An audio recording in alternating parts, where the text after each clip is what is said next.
boa tarde. Acho que é isso. Acho que é algo assim. É algo assim. Boa tarde. Eis o prédio da minha empresa, da empresa que eu trabalho, que eu faço parte, que eu ajudo e que eu recebo, que eu alugo a minha capacidade intelectual e técnica por um preço que eu acho relativamente justo. Empresa que eu amo. Estou prestes a completar 5 anos nela, daqui a um mês, para ser mais exato. Um mês e 2 dias e um dia, né? E sinto-me honrado de fazer parte desse grupo, dessa linha, dessa equipe. Sinto-me honrado que nesses 5 anos nunca me pediram para fazer um único procedimento ilegal. Nunca me pediram para ganhar contra um funcionário ou alguma coisa que não fosse de meu direito, ao menos defender. É realmente uma empresa que eu sou grato por ela ter acreditado em mim e por ela continuar acreditando em mim. Não sei por quanto tempo, mas eu espero que seja bem mais. Já falei sobre isso. A probabilidade disso acontecer é muito pequena, mas eu deixo isso muito claro. Meus planos para essa empresa são me aposentar nela, sem nenhuma sombra de dúvidas. Se eu pudesse pensar em como eu gostaria que as coisas acontecessem para um futuro, eu diria, eu quero me aposentar na empresa que eu estou trabalhando.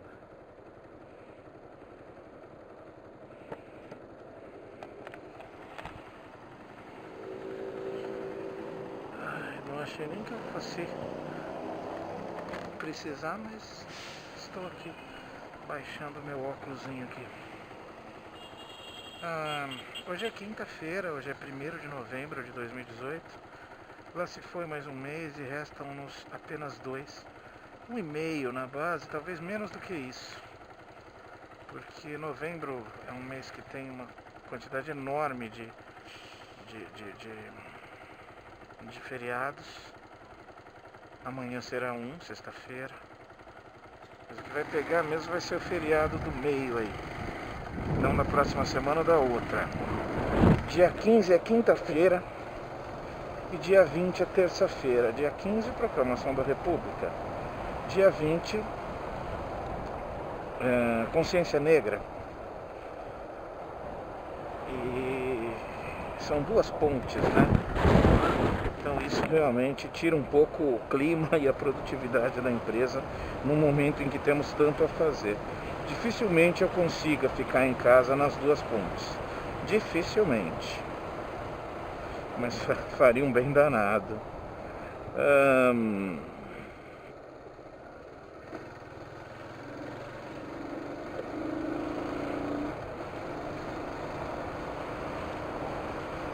Semana pesada, produtiva, mas consegui mais uma vez cumprir os prazos e não deixar a empresa descoberta com juros e despesas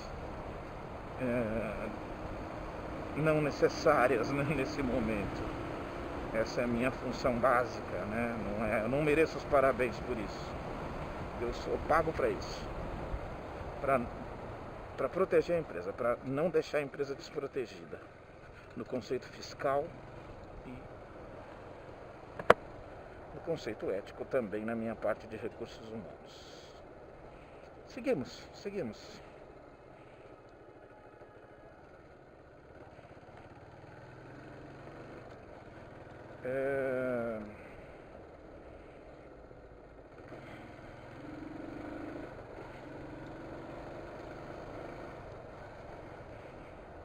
Eu tenho um assunto aqui para abrir sobre o trabalho, mas como ele não teve um desfecho ainda, eu prefiro que a história termine para que eu possa contar esse case, né?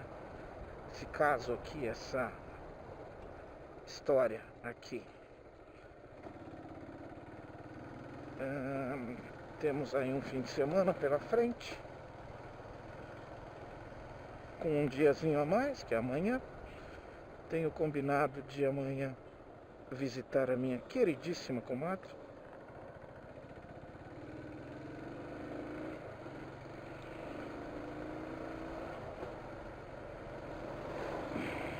E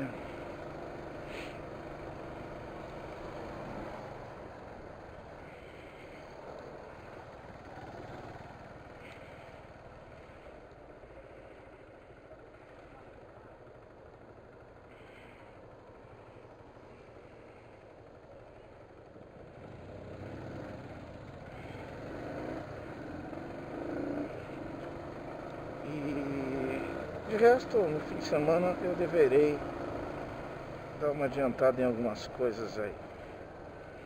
Coisas de casa, coisas domésticas.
Preparei assunto aqui sobre ainda, né, essa primeira semana, a semana das festas, né, de uma parte da população aí que tá feliz da vida, se sente representada e é justo, é digno, é de direito. Em alguns momentos se erra o tom, né, porque seres humanos erram o tom na parte boa da vida e na parte ruim da vida. Mais comum na parte ruim, mas na parte boa também. Tem certas pessoas que perdem o conceito de comemoração porque saem de uma linha de respeito. De todos os lados, tá? Não tô falando aqui, coitadinhos de quem não votou no Bolsonaro que tá sofrendo. Não, cara, o outro lado também tá colocando assuntos bobos. Isso não é oposição, é resistência e tal. Vamos pra frente aí, tá tudo bem.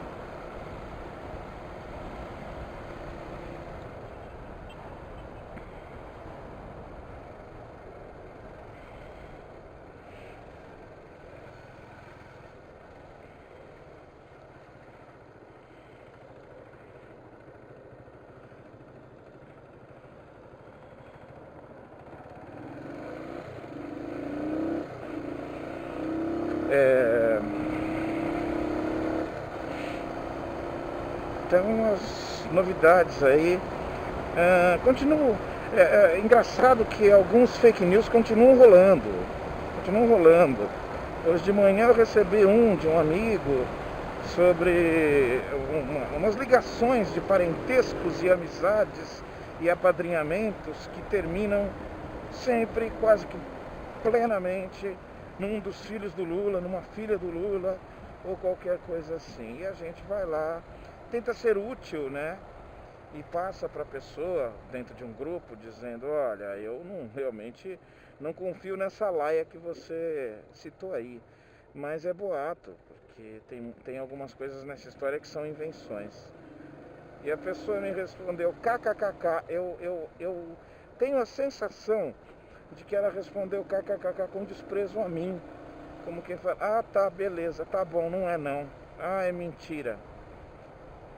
E a gente lamenta, né? Porque na verdade o cara tá querendo te ensinar, mas ele não tá querendo aprender. Isso é chato demais. Sempre que você for ensinar, esteja disposto a aprender. Isso é muito importante. De qualquer forma,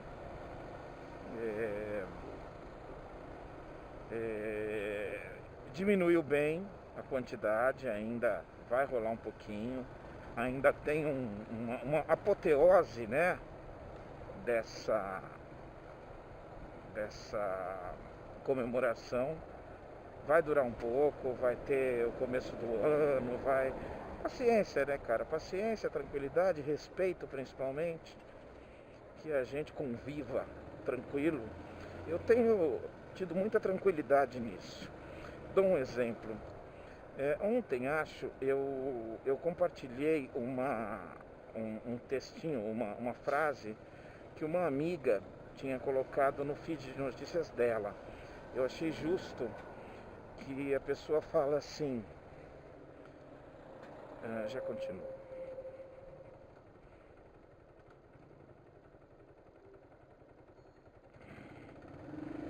A pessoa fala assim: queria ver se ao invés da oração inicial do discurso da vitória, houvesse uma dança ou um hino a Iemanjá, ou ao cacique XYZ. Ela coloca mais alguma coisa lá.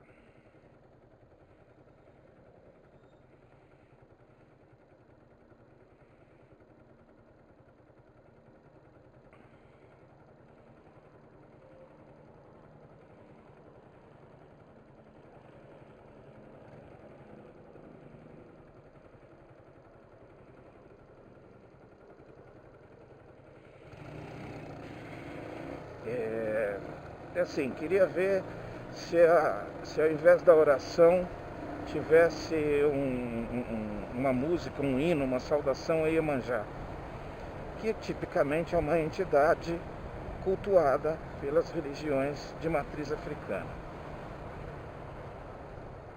E aí termina colocando Estado laico. E eu achei de extrema felicidade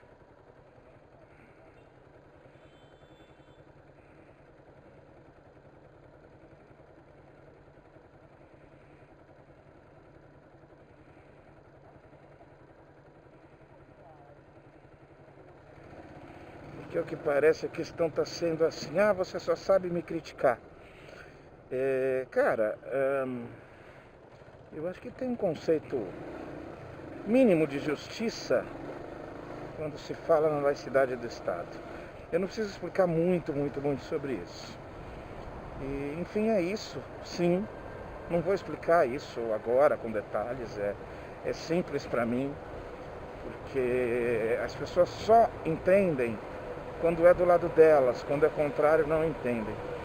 E aí eu tive um amigo muito querido. Esse amigo não é um amigo assim de convívio do dia a dia, é uma pessoa bastante diferente de mim, inclusive, eleitor do Bolsonaro, tá tudo certo, uma pessoa com seus valores religiosos bastante fortes, ao que eu entendo, já é avô, tem a minha idade. E é um cara que... uma boa pessoa. E ele colocou pra mim assim... Como é que foi? Ele colocou... tipo, queria saber qual o mal nisso. Tipo... qual que é o problema nisso? Isso tá ficando muito chato.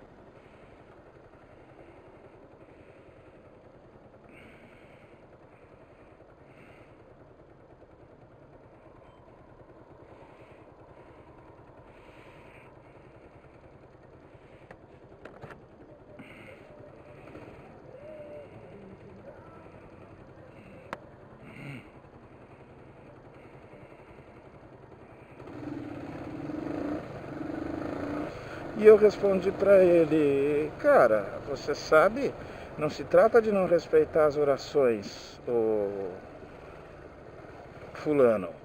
Você me conhece. O problema é quando se mistura religião com política. E ele respondeu: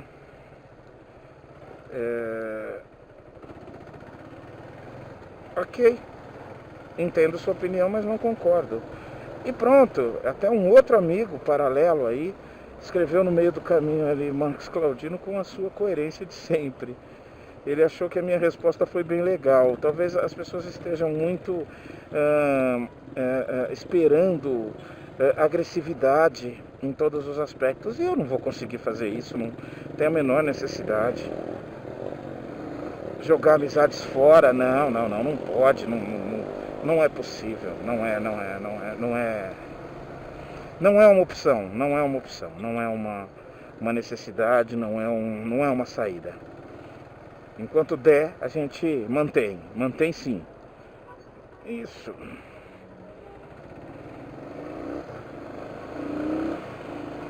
E até depois ele continuou falando assim, mas precisa marcar aquela cerveja, né?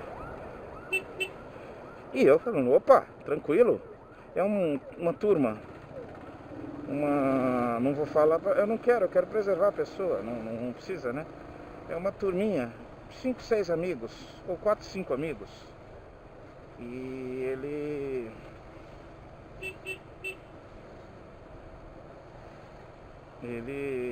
não vai também discutir pra perder minha amizade, eu sei disso. Mas eu tenho conseguido sair. Tanto até, eu não me manifestei politicamente e tal, e aí há uns 3, 4 dias atrás eu me manifestei, falei sobre aquilo que eu já falei aqui num dos últimos vídeos, dessa ilusão de que há 54% dos eleitores que 55% apoiam o Bolsonaro. Não, são 39%, 32% mais 28%, 29% não apoiam ele, ou apoiam o Haddad ou não apoiam ele. Então ele tem que governar para pensar, lembrar que tem 61% da população. Talvez se ele não se preocupar com esses 32% da população, mas se ele se preocupe com os outros 28%. Não só com os 39% dele. E tive uma boa recepção. 2, 3 amigos se manifestaram, que eu sei que eles não pensam igual a mim, mas se manifestaram no conceito de... Porque eu terminei o texto falando nisso, eu só quero que haja coerência, respeito, crescimento entre as pessoas, e quero que esse ou qualquer governo dê certo, mano. Vamos parar de bobeira, eu não quero sofrer para provar minha teoria. Porra! Tá? Agora, essa linha realmente é uma linha ofensiva. Eu tenho notado isso. Há muita ofensa. E há muita teoria, muita atitude banal, né? Saiu há uns dias atrás, até o Juca Kfouri colocou lá, uma lista, né? Um WhatsApp, Facebook e afins, que está tratando, tá colocando assim, todas as pessoas que se manifestaram de alguma forma contra a candidatura do Jair Bolsonaro, para que se boicote, não se consuma nada deles. Não se compre ou ouça uma música, não se assista uma novela que a pessoa tá, não se leia um texto, não se compre um livro. E até o Juca coloca bem assim, eu fico muito grato de estar nessa lista. Tem a menor paridade, né? Ou seja, é o cerceamento mesmo. Se você não gosta do que eu gosto, eu não quero estar com você. Esse mundo de forçar sua hegemonia nos outros ou separar, isso não dá certo, velho. Isso, assim, não é inteligente, não. Isso é muito burro. Todos nós discordamos em vários aspectos. Vários. Se tem um ou outro que te inflama mais, se controla, se resolve, meu velho. Não vai adiantar, mas enfim, né? Essa é uma daquelas atitudes bobas e tal, que a gente lamenta, mas que ao mesmo tempo também a gente utiliza pro cara lá do outro lado. E cara, pessoas tão inteligentes estão caindo em falacinha de agora vai pra frente e tal. Quer ver uma coisa? Hoje foi talvez a maior jogada social, moral, que o Jair Bolsonaro executou desde a sua confirmação de eleição para a presidência da República. Hoje foi a maior. Sérgio Moro, o super-herói de uma enorme maioria de brasileiros, ele foi convidado e aceitou ocupar o Ministério da Justiça.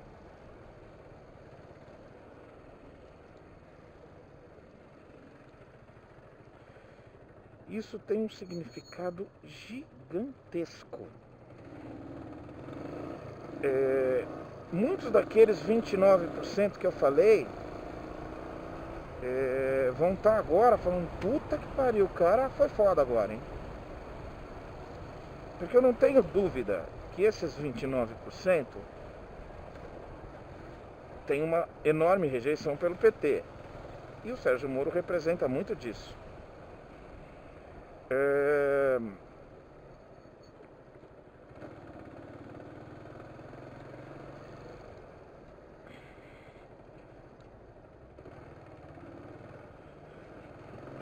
Você está dando seta para a direita e continuou aqui. Aí a gente não sabe como fazer, né, mano? Bom, isso é extremamente importante por alguns aspectos. Agora, na questão do populismo, do acerto de ganhar a massa, o Chapa, ele acertou na mosca. Na mosca. Ele queria mesmo que Sérgio Moro fizesse parte do quadro dele.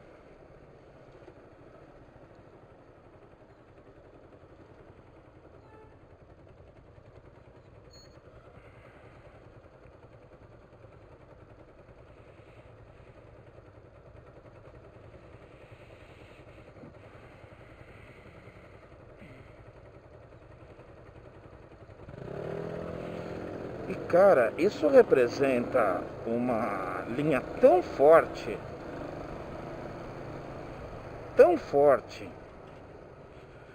de apoio popular. Cara, não adianta, pode tentar disfarçar, mas Sérgio Moro é o cara que na prática, para enorme maioria da população, ele é o super-herói que conseguiu colocar um presidente da República na cadeia. Um ex-presidente da República na cadeia. Nunca. Não há nenhum ex-presidente da República preso na história. Luiz Inácio da Silva foi o primeiro.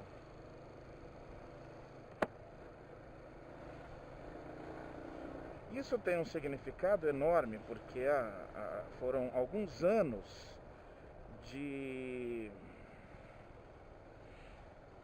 cultura do ódio plantada, replantada, massificada a todas as pessoas, cuja maioria realmente é difícil resistir a um apelo midiático. É difícil, eu entendo. Exige mais do que uma boa parcela da população consegue ou está disposta a fazer. Contestar o óbvio, já que tudo está indicando aquilo, é aquela coisa, cara, você vai querer dizer que eu não respiro? Não dá para se contestar, certo? Contestar a lei da gravidade, para certas pessoas tem o mesmo valor, a mesma pegada. E pronto, acabou. E ele não é? Ele é mesmo. Ele é mesmo. O que eu acho de tudo isso? O que eu acho desse momento? O que eu acho da aceitação do Sérgio Moro ao Ministério da Justiça do governo Jair Bolsonaro? Eu acho bom. Eu acho bom por vários aspectos. Eu acho bom porque esse senhor vai começar a falar.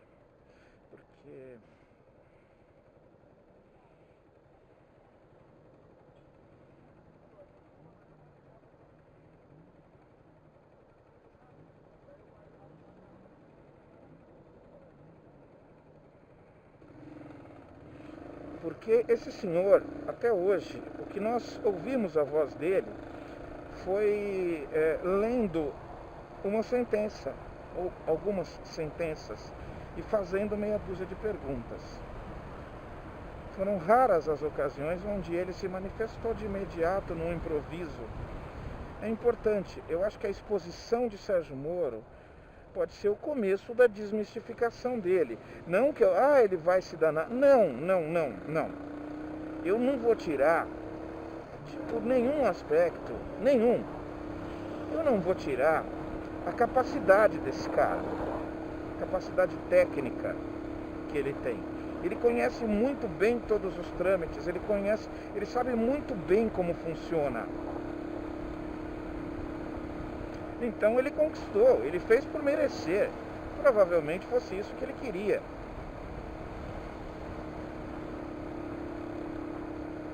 A minha opinião pessoal sobre ele não tem relevância, até porque eu não tenho o direito de ter opinião sobre a pessoa dele, no conceito de características que não dizem respeito a mim. Se ele é destro ou canhoto, se ele torce pro Botafogo ou pro Corinthians, pra mim dá na mesma. Por isso que não adianta, eu acho que ele... Sim, eu acho que ele é vaidoso. Eu acho que ele é vaidoso porque publicamente ele demonstra isso. Mas antes de qualquer coisa, eu acho que ele é político, e isso é um erro. Até o fim do ano, ele continuará sendo um juiz federal. E um juiz não pode ser político, embora a política esteja com todo mundo. Você quer brigar sobre juiz sem política? Então brigue sobre escola sem partido. Se esforça um pouquinho, você consegue me entender, vai. As atitudes, na minha opinião, tudo que ele fez até hoje foram por motivos políticos e não por motivos jurídicos. Ele se utilizou do jurídico tecnicamente e muito bem para atitudes e julgamentos políticos. O principal artifício, o principal alvo da disposição política de Sérgio Moro foi a prisão, a condenação e a prisão do juiz do ex-presidente Luiz Inácio da Silva. Tá? Como assim? Em 2014, se eu não me engano, lá para maio ou junho março de 2014. Por que eu lembro? Porque eu estava em Porto Alegre. O bafafá estava rolando no aeroporto aqui de São Paulo e de lá, Salgado Filho, na minha volta. O taxista porto-alegrense quase tendo um orgasmo, dizendo que o Lula tinha sido preso. Naquele dia, na iminência de uma decretação de prisão preventiva do Lula, estava correndo que a Dilma iria nomeá-lo ministro da Casa Civil, para que ele tivesse o status de...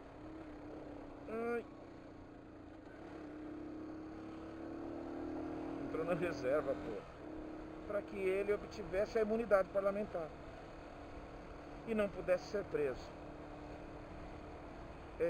Por mais que você possa achar, eu acho que é importante a tentativa, se você não concorda comigo com o que eu estou falando, é importante a tentativa de você tentar entender a minha imparcialidade no que eu estou falando. Eu não sou pró-Lula, eu odeio o PT, vamos deixar isso muito claro? Tá tudo certo, né? Embora eu tenha, por conta das coisas que eu falo, eu sinto a necessidade de me defender de vez em quando, de lembrar novamente. Como que por acaso, sem querer, o juiz Sérgio Moro permitiu que uma escuta telefônica, quase que ao vivo, alguns minutos depois do telefonema ter sido dado de Dilma Rousseff ao ex-presidente Lula, dizendo que a nomeação estava a caminho, que um assessor dela estava levando para ele a nomeação dele para o ministério, o áudio foi divulgado. A Globo News mostrou 15, 20 minutos depois da conversa ter ocorrido. Não há nenhuma justificativa jurídica, mas nenhuma. Não adianta. Você, legal, então você torce. Não, cara. Foi um ato político claro, limpo. Limpo não, sujo, né? Foi um ato político e não um ato jurídico do juiz Sérgio Moro para levantar a indignação pública. E com isso, alguns juízes decretaram a incapacidade do juiz, do senhor ex-presidente, em assumir o ministério. Então, a nomeação não ocorreu graças a pura e simplesmente uma, sem querer, divulgação do áudio que poucos momentos antes havia sido realizado entre a presidente da República e o ex-presidente. O que eu acho que iria acontecer se Sérgio Moro não fizesse isso? O Lula ia ser nomeado ministro da Casa Civil. E alguns juízes entrariam com impedimentos e afins, assim como aconteceu com a Cristiane, filha do Cristiane Brasil, filha do Roberto Jefferson, que não pôde assumir a pasta do Ministério do Trabalho. Isso seria legal? Não. A Dilma seria filha da puta. O Lula seria filho da puta. E pronto, simples, claro, e acabou. Tá bom? Agora, foi um argumento, um artifício político de um juiz que usou tecnicamente, sabendo que nada poderia lhe tirar, lhe condenar a atitude juridicamente falando, que determinou esse conceito. Aí você fala, não, que é isso? Aí você pode ter dúvidas, porque você odeia tanto o Lula que você fica cego. Então, não, o julgamento dele foi completamente imparcial e ele condenou o Lula a 9 anos, 10 anos, 5 anos, não importa, sem nenhuma prova física documental. Toda a condenação de Luiz Inácio da Silva está justificada pelo juiz Sérgio Moro nas delações, no que falaram, e pronto. Isso é tecnicamente, eu estou falando juridiquês.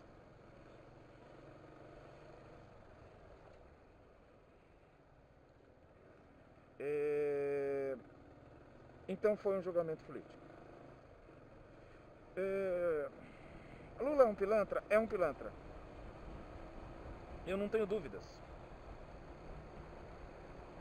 Mas essa condenação gerou a inelegibilidade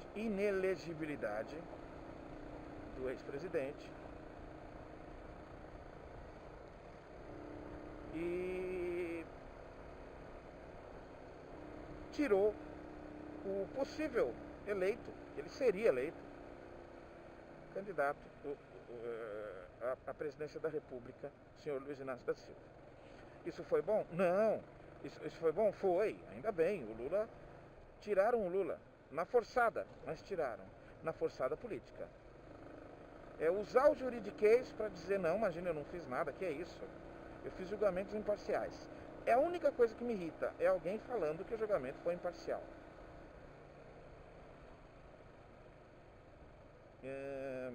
Sim. Ok, não. Ele não fez, não foi um julgamento político, foi um julgamento técnico, foi um julgamento imparcial, foi a posição dele. Ok. E aí, de repente, Fernando Haddad vinha numa ascendente nas pesquisas, a caminho de, em poucos momentos, em poucos dias, ultrapassar ou equiparar-se ao candidato opositor Jair Bolsonaro. Como que, em um passe de mágica, o juiz Sérgio Moro abriu o sigilo de uma boa parte da delação do ex-ministro Palocci.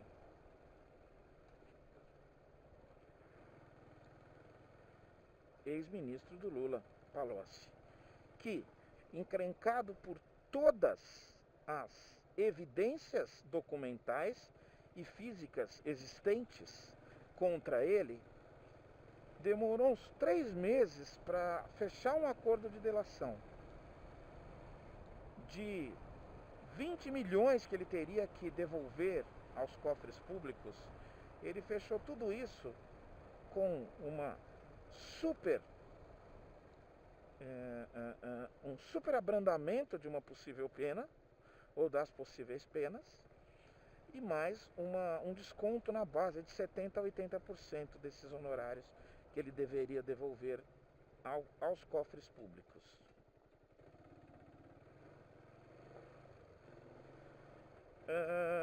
Mais uma vez, sem nenhuma prova, apenas com a sua fala. Aí, 2 velhos.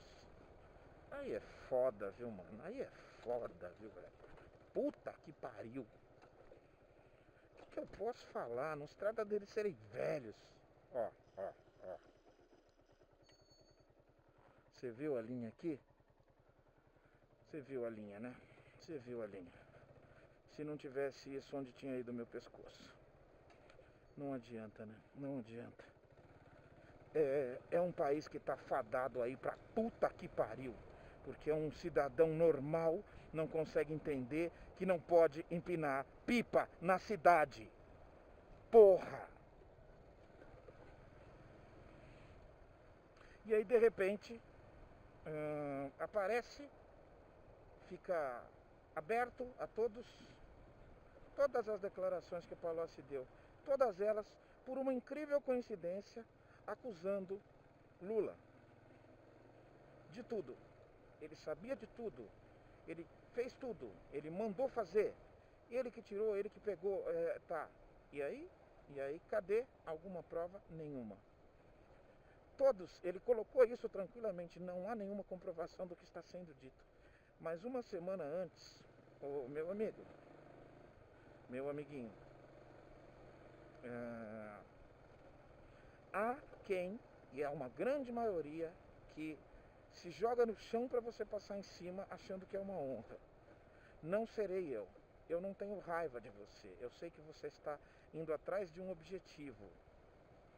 Mas você não é um juiz imparcial. E cuidado, gente, porque hoje ele está defendendo e agindo em prol de uma causa que você concorda, mas amanhã não. É o mesmo princípio da laicidade do Estado.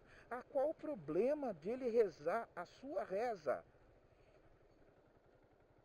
Nenhum. Mas amanhã, uma maioria pode ter uma reza que não é a sua. E pode começar a achar ruim nas suas rezas, na sua posição. Por isso que, politicamente falando, é isso que eu estou tentando colocar. O perigo do que politicamente representa um juiz que faz política.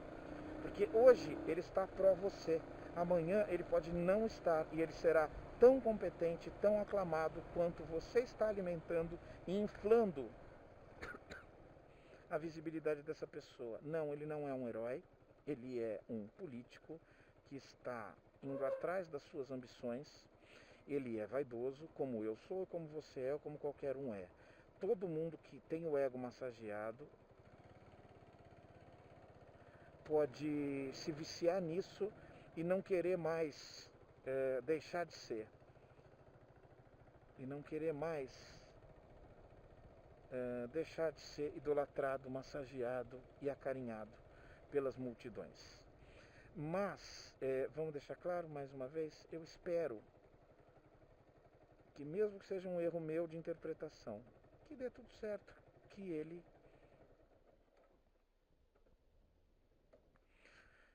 ele execute um bom trabalho. Tudo bem?